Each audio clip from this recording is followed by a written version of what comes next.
दोस्तों स्वागत है आपका बिहार न्यूज़ में। दोस्तों मैं हूं फिरदौस गनी और आप देख रहे हैं केडीबी लाइव। दोस्तों आज हो चुका है 2 फरवरी 2023। तो आज की बिहार की टॉप न्यूज़ लेकर आए हैं आपके लिए। तो चलिए शुरू करते हैं आज की पूरे बिहार की टॉप न्यूज़। दोस्तों वीडियो शुरू करने से पहले आपके लिए एक जरूरी सूचना है। सूचना यह है कि अगर आप क्रिकेट प्रेमी हैं और क्रिकेट से जुड़ी हुई हर खबरें पाना चाहते हैं तो आपको इसके लिए सी स्पोर्ट्स चैनल पर जाना होगा और इस चैनल का लिंक इस वीडियो के डिस्क्रिप्शन में दे दिया गया है। वहां पर क्लिक करके आप इस चैनल पर जाकर करके इस चैनल को सब्सक्राइब कर दीजिए और लेटेस्ट खबरें क्रिकेट से जुड़ी हुई पाते रहें। तो अभी जाइए, वीडियो के डिस्क्रिप्शन में लिंक दिया गया, वहाँ पर जाकर के चैनल को सब्सक्राइब कर दीजिए। तो चलिए फिर शुरू करते हैं आज की पूरे बिहार की टॉप न्यूज़।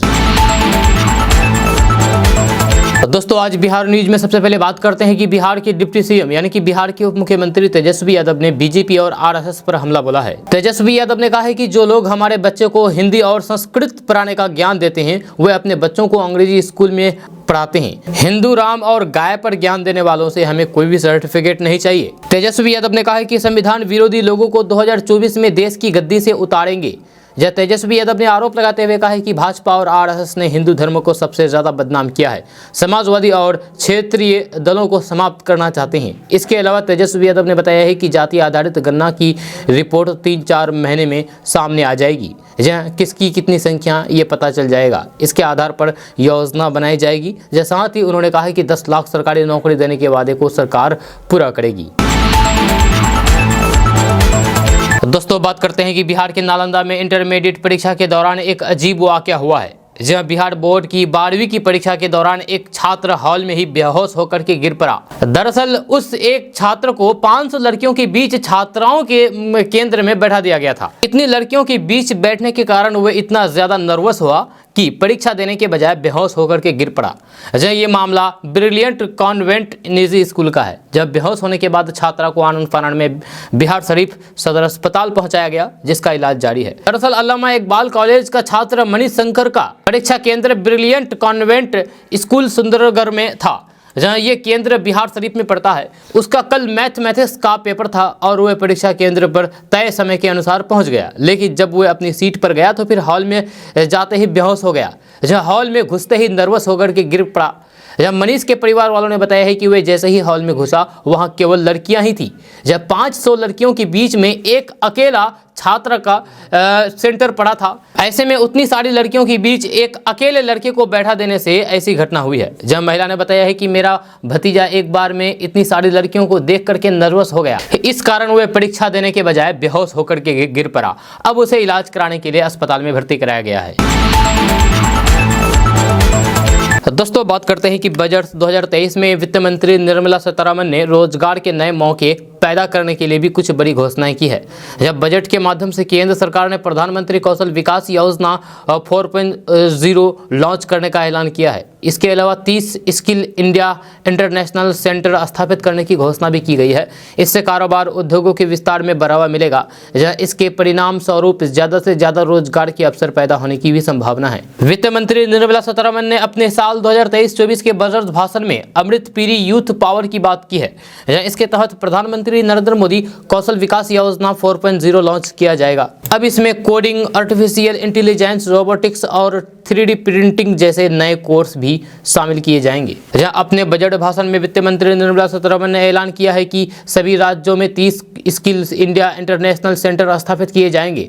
गौरतलब है कि प्रधानमंत्री नरेंद्र मोदी कौशल विकास योजना कौशल विकास और फिर उद्यमिता मंत्रालय की एक प्रमुख योजना है, जिसे नेशनल स्किल डेवलपमेंट कॉर्पोरेशन द्वारा चलाया जाता है।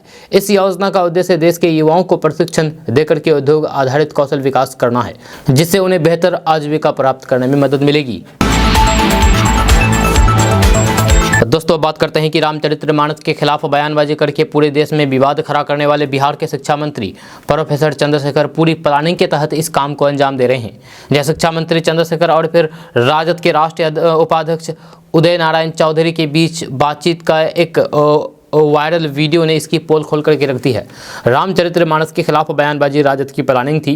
शिक्षा मंत्री उसी प्लानिंग के तहत बयानबाजी कर रहे थे। जब पार्टी के दूसरे नेताओं को भी इसी लाइन पर बोलने की ट्रेनिंग दी जा रही है। यह बिहार के शिक्षा मंत्री प्रोफेसर चंद्रशेखर और फिर उदय नारायण चौधरी के साथ बातचीत का वीडियो वायरल हुआ है। ये बातचीत तब हुई जब राजद के राष्ट्रीय उपाध्यक्ष उदय नारायण चौधरी जमुई संसदीय क्षेत्र के सिमुलता में राजद समर्थकों के साथ बैठक कर रहे थे। भरी बैठक में उन्हें लाउड स्पीकर पर फोन को रख करके बिहार के शिक्षा मंत्री चंद्रशेखर को कॉल किया। जब बातचीत में चंद्रशेखर ये ट्रेनिंग दे रहे हैं कि रामचरितमानस को लेकर के इस तरह से बोलना है कि हिंदू लोग नाराज ना हो, भगवान को बचा करके चलना होगा। जहाँ हार्ड लाइन लगेंगे तो फिर गुस्सा हो जाएंगी। जहाँ इस वीडियो में शिक्षा मंत्री चंद्रशेखर ये भी कह रहे हैं कि उनकी बातचीत यूपी के सपा नेता स्वामी प्रसाद मौर्य और राजेंद्र गौतम से भी हुई है। दोस्तों बात करते हैं कि बिहार में सरकारी स्कूलों की व्यवस्था में गड़बड़ी से खफा पटना हाईकोर्ट ने सख्त कदम उठाया है। हाईकोर्ट ने बिहार के सभी जिलों के जिला शिक्षा अधिकारी को 1 सप्ताह के भीतर सरकारी स्कूलों की बदहाली को लेकर के रिपोर्ट पेश करने का आदेश दिया है। दरअसल पटना हाईकोर्ट ने बिहार के सरकारी स्कूलों में छात्रों के लिए बने शौचालय की दयनीय स्थिति को देखते हुए आदेश दिया है कि सभी जिला के शिक्षा पदाधिकारी ये रिपोर्ट कोर्ट में पेश करें कि स्कूलों में बदहाली की स्थिति क्या है। कोर्ट ने अपने आदेश की जानकारी अपर मुख्य सचिव सहित सभी जिलों के डीएम और फिर डीओ को तुरंत देने का निर्देश जिम्मेदारी अपर अधिवक्ता अंजनी कुमार के सहायक अधिवक्ता आलोक राय को दिया है। दोस्तों बात करते हैं कि समाधान यात्रा के दौरान सीएम नीतीश कुमार 7 फरवरी को लखीसराय जाएंगे। दौरे को लेकर के सदर अस्पताल में तैयारियां की जा रही है। सिविल सर्जन ने सदर अस्पताल का निरीक्षण किया है। जब मुख्यमंत्री के दौरे से पहले लखीसराय सदर अस्पताल को चमकाया जा रहा है, वहीं अस्पतालों में साफ सफाई पर जोर दिया जा रहा है। इस दौरान 50 लोगों के लिए लखीसराय में कोरोना टीका का वैक्सीनेशन भी मंगाया गया है। आपको बता दें कि वहीं पर सीएम नीतीश कुमार की समाधान यात्रा 10 फरवरी को पूर्णिया पहुंचेगी। इसे लेकर के जिला प्रशासन ने तैयारियां तेज कर दी है। इसी कड़ी में जिला पदाधिकारी सुहर्ष भगत ने बिशनपुर पंचायत का दौरा किया है। साथ ही आपको बता दें कि अपनी समाधान यात्रा के दौरान 16 फरवरी को मुख्यमंत्री नीतीश कुमार बेगूसराय जाएंगे, जहां वे बछवाड़ा प्रखंड के नवनिर्मित भवन का लोकार्पण भी करेंगे। दोस्तों बात करते हैं कि देश की वित्त मंत्री निर्मला सीतारमण ने कल संसद में केंद्र बजट 2023 पेश किया है। ये केंद्र बजट 2024 में लोकसभा चुनाव से पहले एनडीए सरकार के दूसरे कार्यकाल का आखिरी पूर्ण बजट है। अभी हम बात करेंगे कि आखिर इस बजट में क्या सस्ता हुआ है और क्या महंगा हुआ है। सबसे पहले बात करते हैं कि आखिर इस बजट में क्या सस्ता हुआ है, यानी कि आपको किस चीज़ पर रेट कम देने होंगे। तो सबसे पहले बात करते हैं कि एलईडी टीवी सस्ता हुआ है, कपड़ा, मोबाइल फ़ोन, खिलौना, मोबाइल कैमरा लेंस सस्ता हुआ है, इलेक्ट्रिक गाड़ियां सस्ता हुआ है, हीरे के आभूषण, बायोगैस से जुड़ी हुई चीज़ें सस्ता हुआ है, लिथियम सेल्स साइकिल सस्ता हुआ है। अब बात करते हैं कि आखिर महंगा क्या हुआ है। तो फिर महंगा सिगरेट महंगा हुआ है, शराब महंगा हुआ है, छाता महंगा हुआ है, विदेशी किचन चिमनी महंगा हुआ है, सोना महंगा हुआ है, आयातित चांदी के सामान महंगा हुआ है, प्लेटिनियम महंगा हुआ है, एक्सरे मशीन महंगा हुआ है, हीरा महंगा हुआ है। दोस्तों बात करते हैं कि जेडीयू के राष्ट्रीय अध्यक्ष राजीव रंजन सिंह उर्फ ललन सिंह ने आम बजट को निराशाजनक बताया है। जहां संसद में वित्त मंत्री निर्मला सीतारमण द्वारा बजट पर प्रतिक्रिया देते हुए उन्होंने कहा कि बजट 2023 में कुछ भी नहीं है, ये सपनों का सौदागर जैसा है। जब आप सपने के बाद जागते हैं तो फिर कुछ भी सच नहीं होता है। उन्होंने कहा कि साथ ही महंगाई और फिर बेरोजगारी पर कैसे काबू पाया जाए, इस बारे में भी बजट में कुछ नहीं बताया गया है। वहीं बिहार के मुख्यमंत्री नीतीश कुमार ने भी बजट पर अपनी सदी सी प्रतिक्रिया दी है। उन्होंने कहा कि वे इस बार अभी तक बजट देखे ही नहीं है। वहीं बिहार के वित्त मंत्री विजय चौधरी ने जवाब दिया है कि अभी तक जो आया है उसमें बिहार के लोगों की अपेक्षा या फिर सरकार जो चाहती है उसमें एक भी चीज़ नहीं कहा है। वहीं उप मुख्यमंत्री तेजस्वी यादव ने कहा कि 2014 में केंद्र की भाजपा सरकार ने कहा कि 2022 में किसानों की आय दोगुनी करेंगे, 2022 में सबको आवास देंगे, 2022 तक 80 करोड़ लोगों को नौकरी रोजगार देंगे। अब 2023 भी आ गया है, लेकिन इनकी जुमलेबाजी की आदत नहीं गई है। बीजेपी को 100% सांसद देने वाले बिहार को भाजपाइयों ने बजट में फिर ठगा है। राजद सांसद मनोज झा ने भी बजट को निराशाजनक बताया है। उन्होंने कहा है कि मैंने वित्त मंत्री को कई बार कहा कि जब भी बजट बनाए तो अनुच्छेद 39 को देख लें। संविधान से आंखें मूंद करके स्तुति गान वाला बजट बनाते हैं तो फिर कुछ हासिल नहीं होगा। रोजगार के लिए आपने गोल गोल बातें कही है। ये बजट खास लोगों का खास लोगों द्वारा खास तरह से बनाया गया बजट है। दोस्तों बात करते हैं कि बिहार के सरकारी कॉलेजों में अब इंटर की पढ़ाई बंद हो सकती है। दरअसल विश्वविद्यालयों के सत्र नियमित करने, परीक्षा कैलेंडर बनाने और फिर अकादमिक गतिविधियों को बेहतर बनाने की दिशा में गठित उच्च स्तरीय सुधार समिति की रिपोर्ट पर शिक्षा विभाग संभव कल से ही समीक्षा करेगा। इस रिपोर्ट के अनुसार ये विशेष सुझाव दिया गया है। दोस्तों बात करते हैं कि एक तरफ जहां उपेंद्र कुशवाहा जेडीयू में अपनी हिस्सेदारी को लेकर के आवाज बुलंद कर रहे हैं, तो फिर वहीं दूसरी ओर बीजेपी के नेता मुख्यमंत्री नीतीश कुमार पर हमलावर है। इस बीच बीजेपी सांसद सुशील कुमार मोदी ने सीएम नीतीश कुमार पर जोरदार प्रहार किया है, या साथ ही जेडीयू के भविष्य को लेकर भी सवाल उठाए हैं। उन्होंने तंज कसते हुए कहा है कि मुख्यमंत्री बार बार कहते हैं कि उन्हें पद की लालसा नहीं है। अगर ऐसा है तो फिर उन्हें तेजस्वी यादव या फिर अपने ही दल के किसी व्यक्ति को कुर्सी सौंप देनी चाहिए। जब पूर्व उप मुख्यमंत्री और राज्यसभा सांसद सुशील कुमार मोदी ने कहा है कि नीतीश कुमार ने तेजस्वी यादव को 2025 के लिए महागठबंधन का उत्तराधिकारी घोषित किया है, लेकिन पार्टी नेतृत्व का उत्तराधिकारी तय नहीं किया है। ऐसे जेडीयू विधायकों का भविष्य अंधेरे में है।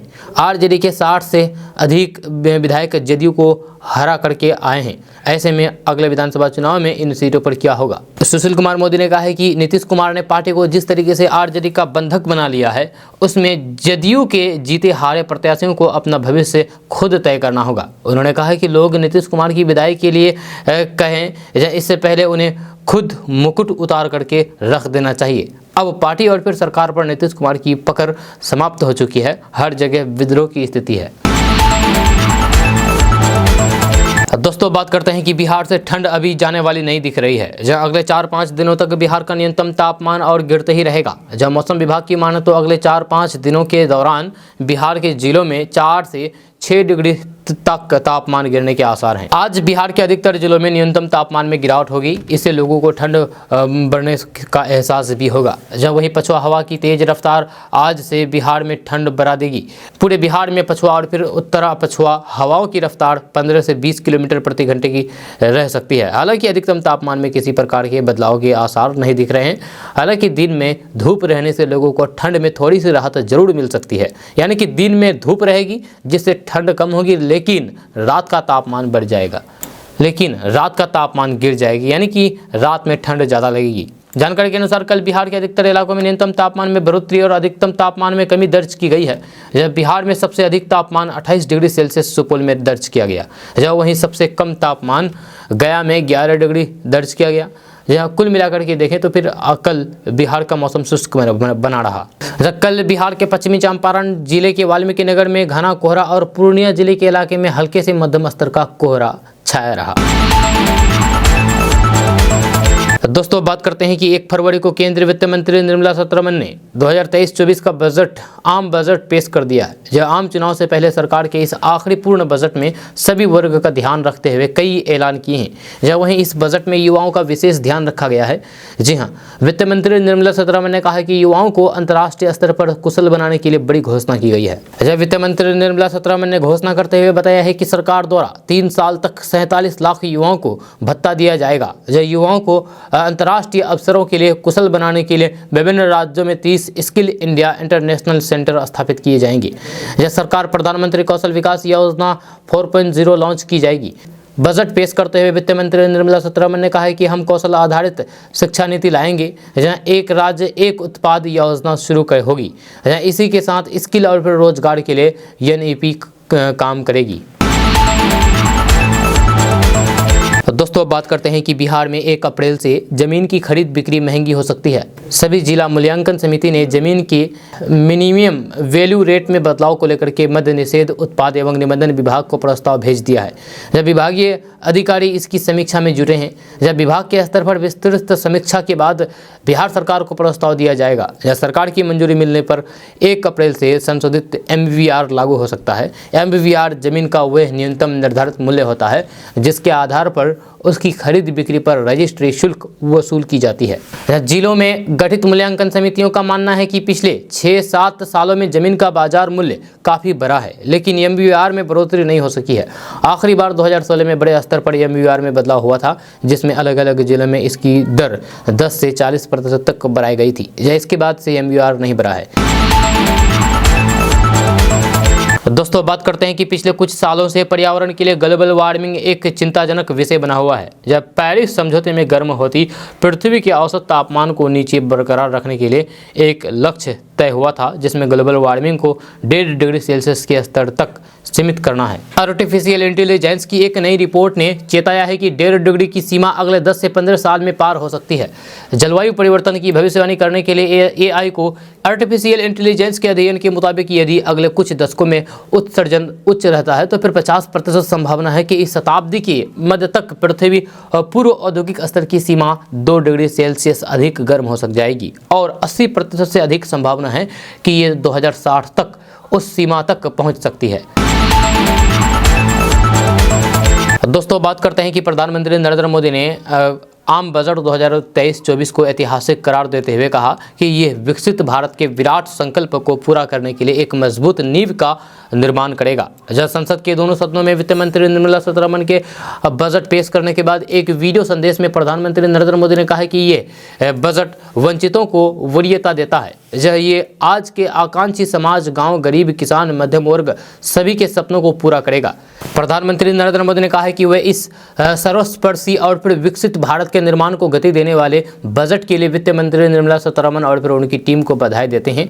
बजट में प्रधानमंत्री विश्वकर्मा कौशल सम्मान योजना के प्रावधान का जिक्र करते हुए मोदी ने कहा कि सरकार ऐसे मेहनत और फिर सृजन करने वालों के लिए बजट में पहली बार योजना लेकर के आई है, जिससे उनके जीवन में बहुत बड़ा बदलाव आएगा। प्रधानमंत्री नरेंद्र मोदी ने कहा है कि गांव से लेकर के शहर तक में रहने वाली हमारी महिलाओं के जीवन स्तर में बदलाव लाने के लिए कई बड़े कदम उठाए गए हैं, जहां उन्हें अब और ताकत के साथ आगे बढ़ाया जाएगा। प्रधानमंत्री नरेंद्र मोदी ने कहा है कि महिलाएं खुद स्वयं सहायता समूह के सर्वांगीण विकास के लिए बजट में की गई पहल उन्हें एक नया आयाम देगी। पीएम मोदी ने कहा है कि महिला सम्मान बचत प्रमाण पत्र योजना अब जनधन खातों के बाद एक विशेष बचत योजना के रूप में आई है और ये सामान्य परिवार की महिलाओं को बहुत बड़ी ताकत देने वाली है। उन्होंने कहा है कि ये बजट सहकारिता को ग्रामीण अर्थव्यवस्था के विकास की धुरी बनाएगा।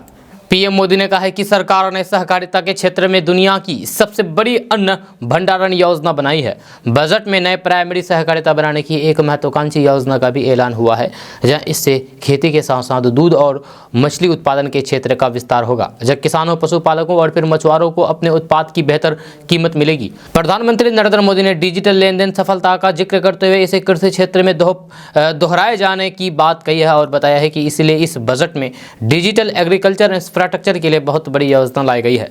जब मोटे अनाज का वर्ष मनाए जाने का जिक्र करते हुए उन्होंने कहा कि ये अब घर घर में पहुंच रहा है और पूरी दुनिया में लोकप्रिय हो रहा है तथा इसका सर्वाधिक लाभ भारत के छोटे किसानों को मिलेगा। उन्होंने कहा है कि इसकी एक नई पहचान, विशेष पहचान आवश्यक है, इसलिए अब इस सुपर फूड को श्री अन्न की नई पहचान दी गई है। इसके प्रोत्साहन के लिए भी अनेक योजनाएं बनाई गई है। श्री अन्न को दी गई प्राथमिकता से देश के छोटे किसानों, आदिवासी भाई बहन जो किसानी करते हैं उसको आर्थिक सिंबल मिलेगा और फिर देशवासियों को एक स्वस्थ जीवन मिलेगा। प्रधानमंत्री नरेंद्र मोदी ने कहा है कि ये बजट टिकाऊ भविष्य के लिए हरित वृद्धि, हरित अर्थव्यवस्था, हरित ऊर्जा, हरित अवसंरचना और फिर हरित नौकरी को अभूतपूर्व विस्तार देगा। उन्होंने कहा है कि बजट में प्रौद्योगिकी और फिर नई इकोनॉमी पर बहुत अधिक बल दिया गया है। उन्होंने कहा है कि आकांक्षी भारत आज सड़क, रेल, मेट्रो, बंदरगाह, जलमार्ग हर क्षेत्र में आधुनिक अवसंरचना चाहता है। इसीलिए 2014 की तुलना में अवसंरचना में निवेश पर 400% से ज़्यादा की वृद्धि की गई है। दोस्तों बात करते हैं कि 32 लाख रुपए के घोटाले मामले में दक्षिण बिहार ग्रामीण बैंक के सहायक मैनेजर हर्ष कुमार को गिरफ्तार किया गया है। हर्ष कुमार सिवान थाना क्षेत्र की भुई में स्थित बैंक की शाखा में तैनात था। गबन का मामला दर्ज होने के बाद वे फरार चल रहा था, जिसे पटना के पालीगंज थाना क्षेत्र के अंकुरी गांव से गिरफ्तार किया गया है। दक्षिण बिहार ग्रामीण बैंक के असिस्टेंट मैनेजर हर्ष कुमार को पटना की पालीगंज से गिरफ्तार करके पुलिस सिवाल थाना क्षेत्र के लेकर आई है। दोस्तों बात करते हैं कि इस साल 9 राज्यों में विधानसभा चुनाव है और फिर अगले साल 2024 में आम चुनाव होंगे। इन चुनावों को देखते हुए देश की सबसे बड़ी राजनीतिक पार्टी बीजेपी ने कमर कस ली है। भारतीय जनता पार्टी ने सभी राज्यों के चुनाव का बिगुल बजा दिया है। वहीं लोकसभा चुनाव को देखें तो फिर ऐसे दो राज्य हैं जो बीजेपी के लिए मुश्किल खड़ी कर सकता है, ये है बिहार और महाराष्ट्र। बिहार और महाराष्ट्र में बीजेपी के लिए चुनौती काफ़ी बड़ी होने वाली है। केंद्रीय गृह मंत्री अमित शाह के लिए बिहार और महाराष्ट्र में नाक की लड़ाई नजर आ रही है। सी वोटर के ताज़ा सर्वे के मुताबिक यूपीए को महाराष्ट्र में 48% वोट शेयर मिलता दिख रहा है। वहीं बिहार में भी यूपीए की स्थिति काफ़ी मजबूत नजर आ रही है। यहाँ यूपीए को 47% वोट शेयर मिलता दिख रहा है। महाराष्ट्र में पिछले विधानसभा चुनाव 2019 में हुए थे, जहां उस समय बीजेपी ने 122 सीटों पर चुनाव लड़ा था और 105 सीटें जीती थी। जहां बीजेपी को राज्य में 25% वोट शेयर मिला था। वहीं उद्धव ठाकरे जो उस समय एनडीए का हिस्सा थे, उनकी पार्टी ने 63 सीटों पर चुनाव लड़ा था और 56 सीट पर जीत दर्ज की थी। वहीं यूपीए को उस समय 16% वोट शेयर मिला था। मीडिया रिपोर्ट्स के माने तो बिहार और महाराष्ट्र में बीजेपी ने अपनी संवेदनशील सीटों की सूची को भी बढ़ा दिया है। बिहार में नवादा, वैशाली, वाल्मीकि नगर, किशनगंज, कटिहार, सुपौल, मुंगेर, झंझारपुर, गया और पूर्णिया जैसी सीटें पार्टी की संवेदनशील सीटों की सूची में हैं। जी हाँ, वहीं महाराष्ट्र में सिरनी, रत्नागिरी और मावल जैसे सीटें हैं जिन्हें बीजेपी ने संवेदनशील सीटों की सूची में रखा है। दोस्तों, बात करते हैं कि बिहार के सरकारी स्कूलों में विद्यार्थियों को नए सत्र से डिजिटल कक्षा की सुविधा मिलेगी। जहां विशेषज्ञ शिक्षकों के वीडियो में छात्र स्कूल के अलावा घर पर कभी भी पढ़ाई कर सकेंगे। बिहार शिक्षा परियोजना परिषद द्वारा 1 साल से डिजिटल क्लास की तैयारी की जा रही थी। 9वीं और फिर 10वीं के हर विषय का चैप्टर वार डिजिटल कक्षा तैयार हो। जहाँ इसके लिए राज्य भर से 20 शिक्षकों की टीम बनाई गई थी। टीम में विषयवार शिक्षकों को रखा गया था। जहाँ एक शिक्षक द्वारा संबंधित विषय के किसी भी चैप्टर का 45 मिनट का वीडियो तैयार किया गया। इसका लाभ राज्य भर के 9वीं और 10वीं कक्षा में पढ़ रहे 15 लाख से भी अधिक छात्रों को मिलेगा। शिक्षकों द्वारा तैयार वीडियो को पेन ड्राइव के माध्यम से स्कूलों को भेज दिया गया है। वीडियो से स्कूल प्रशासन द्वारा उन्नयन योजना के तहत चल रहे स्मार्ट क्लास में पढ़ाया जाएगा। जहाँ इसके अलावा वीडियो में दीक्षा पोर्टल, बिहार शिक्षा परियोजना परिषद की वेबसाइट, यूट्यूब चैनल पर भी अपलोड किया गया है, जहाँ ताकि छात्र वीडियो को अपनी सुविधा अनुसार कभी भी देख सकते हैं। दोस्तों, ये बिहार के लोगों के लिए काफ़ी काम की खबर है। जहाँ उनका सफ़र और आसान होने वाला है बिहार के लोगों का। दरअसल गंगा नदी पर पटना के दीघा और फिर सोनपुर के बीच 6 लेन का नया पुल 42 महीनों में बनकर के तैयार हो जाएगा। नए पुल के निर्माण के लिए टेंडर निकाला गया है। इस पुल को जेपी सेतु के दक्षिण से गुजरने वाले गंगा एक्सप्रेस वे से भी जोड़ा जाएगा। यह सड़क परिवहन एवं राजमार्ग मंत्रालय ने मंगलवार को निविदा जारी कर दी है।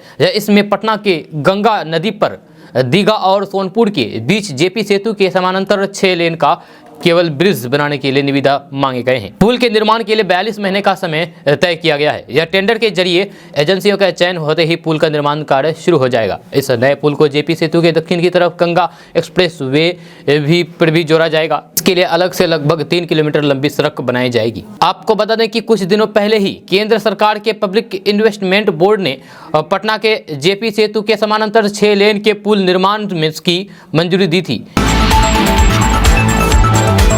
दोस्तों, बात करते हैं कि बिहार के मुजफ्फरपुर में एक शादी समारोह में उस समय हलचल मच गई जब पुलिस की टीम ने अचानक वहां पहुंच गई और दरभंगा के रहने वाले डब्ल्यू सिंह को गिरफ्तार कर लिया। जब पुलिस की टीम कई वाहन से पहुंची, इस दौरान पुलिस की टीम में कई वरीय अधिकारी भी मौजूद थे। जब वहीं अचानक से पुलिस की इस कार्रवाई को लेकर के शादी में शामिल सभी के बीच इस बात की चर्चा तेज हो गई कि आखिर डब्ल्यू सिंह की गिरफ्तारी की वजह क्या है। वहीं पुलिस की इस अचानक से की गई गिरफ्तारी को लेकर के बताया जा रहा है कि मुजफ्फरपुर पुलिस को दरभंगा पुलिस द्वारा सूचना दी गई थी कि दरभंगा का दबंग और कुख्यात अपराधी है डब्ल्यू सिंह, जो एक शादी समारोह में शामिल होने गया, या उसे तत्काल गिरफ्तार कर लिया जाए।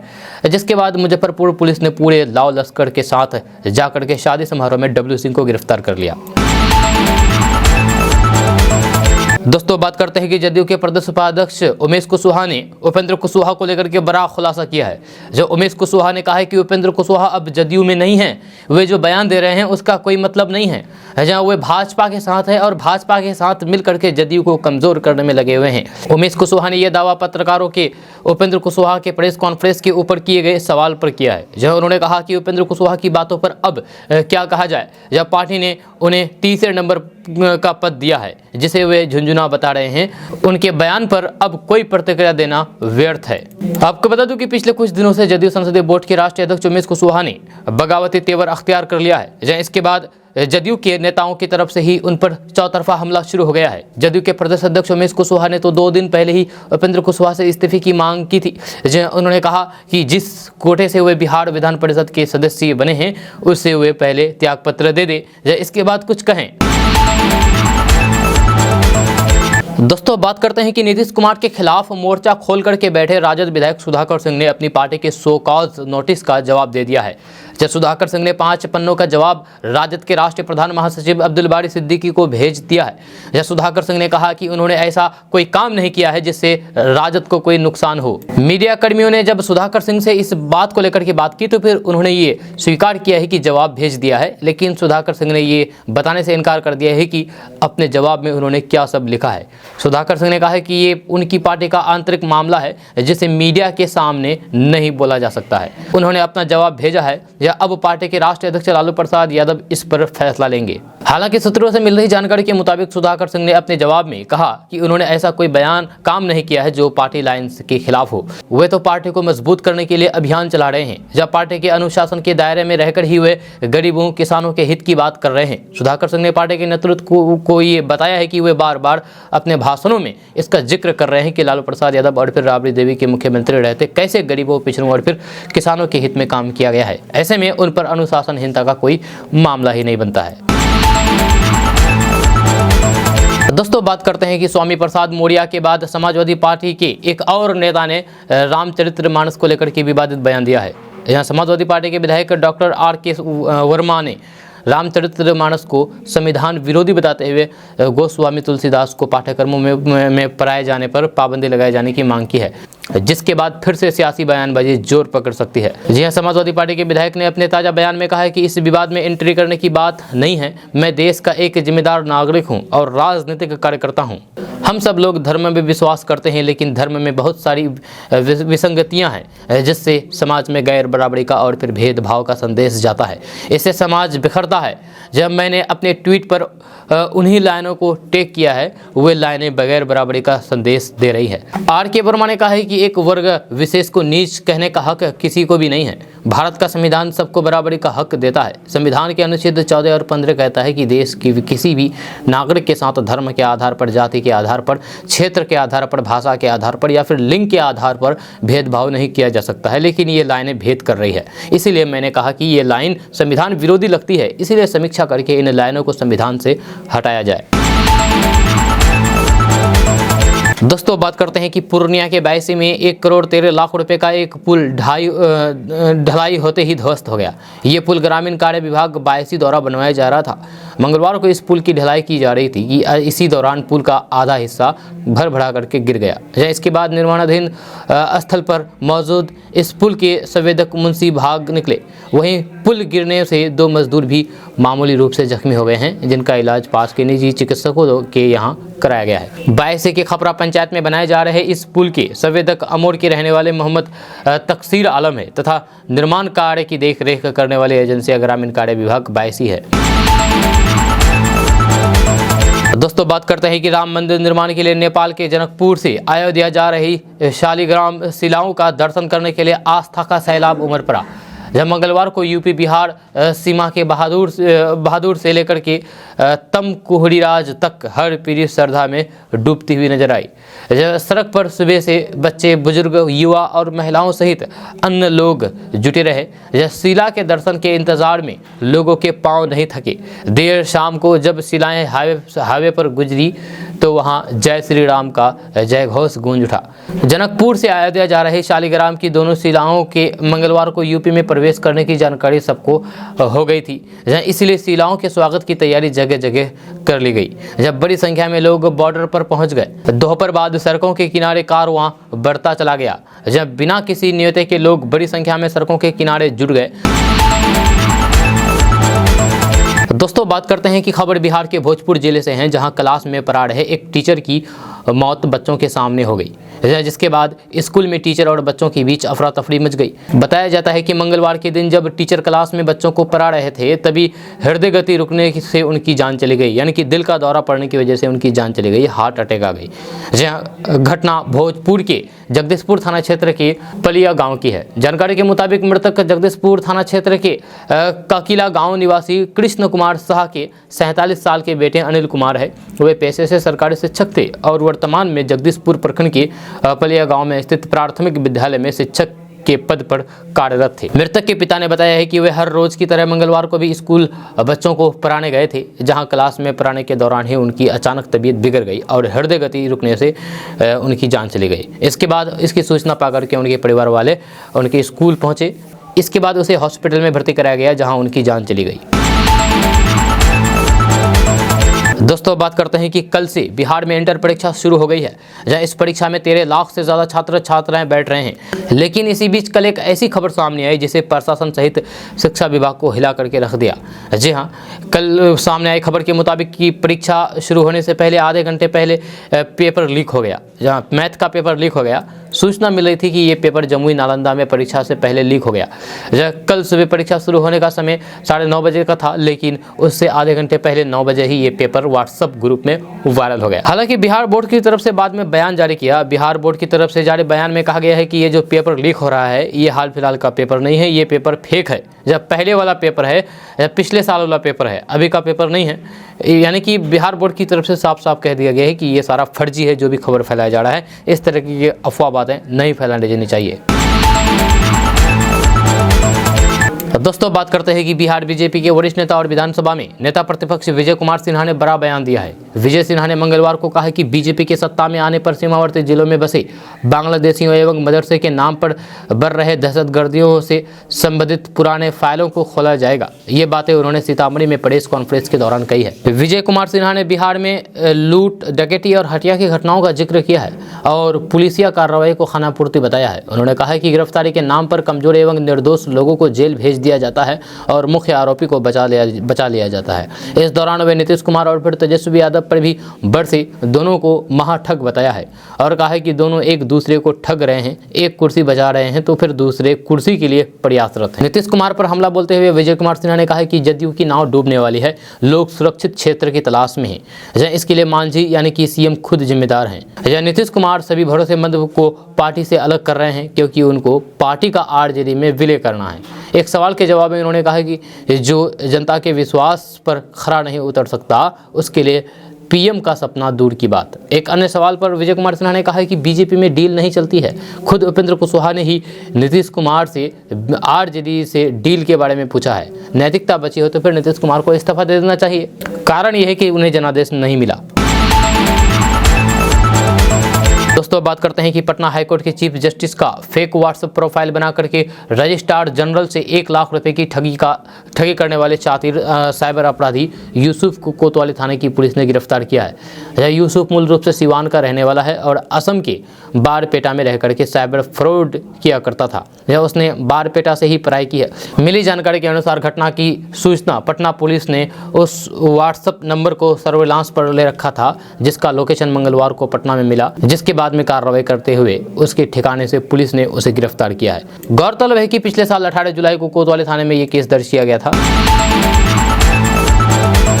दोस्तों बात करते हैं कि लोक जनशक्ति पार्टी रामविलास के नेता चिराग पासवान ने बिहार के मुख्यमंत्री नीतीश कुमार के इस दावे के लिए उन पर चुटकी ली है कि वे मरते दम तक भाजपा के साथ दोबारा हाथ नहीं मिलाएंगे। चिराग पासवान ने कहा है कि नीतीश कुमार की कार्य संस्कृति में इस्तेमाल करो और फिर छोरो की प्रवृत्ति शामिल है और वे इससे पहले भी इस तरह के बयान दे चुके हैं। चिराग पासवान ने संसद भवन परिसर में संवाददाताओं से कहा कि नीतीश कुमार पर भरोसा नहीं किया जा सकता है क्योंकि उन्होंने सत्ता की चाह में बार बार राजनीतिक दलों और फिर लोगों का इस्तेमाल किया है और पहले भी अपने सहयोगी राष्ट्रीय जनता दल और फिर भारतीय जनता पार्टी को छोड़ करके उन्होंने यही दावा किया था कि फिर कभी इनसे हाथ नहीं मिलाएंगे। चिराग पासवान ने कहा है कि इस्तेमाल करना और फिर छोड़ना उनकी संस्कृति का हिस्सा है। इसी तरीके का व्यवहार उन्होंने जॉर्ज फडणवीस और फिर शरद यादव के साथ किया था।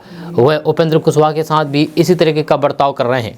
उपेंद्र कुशवाहा पिछले साल बीजेपी से नाता तोड़ करके जनता दल यूनाइटेड से जुड़ गए थे, लेकिन इन दिनों वे नीतीश कुमार के खिलाफ बयान दे रहे हैं। दोस्तों बात करते हैं कि बिहार के छपरा जिले के पानापुर थाना क्षेत्र में मंगलवार को एक पार्टी में खाना खाने के बाद कई लोगों की तबीयत बिगड़ गई। डॉक्टर चिकित्सा अधिकारी कुमार गौरव ने बताया है कि रात में किसी पार्टी में खाना खाने से लोगों को फूड पॉइजनिंग हुई, जिससे 50 से अधिक लोग बीमार हो गए, जिसमें से अधिक बीमार को दूसरे अस्पताल में रेफर कर दिया गया। आपको बता दूं कि पार्टी का खाना खाने के बाद लोगों ने बेचैनी, पेट में दर्द, जी मचलाना और फिर उल्टी होने की शिकायत की थी।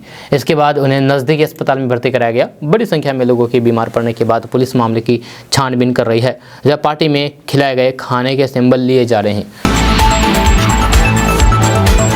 दोस्तों आज का न्यूज़ बस यहाँ तक। कैसा लगा नीचे कमेंट बॉक्स में कमेंट करके ज़रूर बताइएगा। अगर आप इसके बारे में कुछ कहना चाहते हैं तो फिर कमेंट करके ज़रूर कह सकते हैं। साथ ही अगर आप हमारे चैनल पर नए आए हैं तो फिर चैनल को सब्सक्राइब करके बेल आइकन को प्रेस कर दीजिए। अगर आप इस वीडियो को हमारे फेसबुक पेज पर देख रहे हैं तो पेज को फॉलो कर दीजिए, लाइक कर दीजिए, अपने दोस्तों के साथ शेयर करना कतई नहीं भूलिएगा।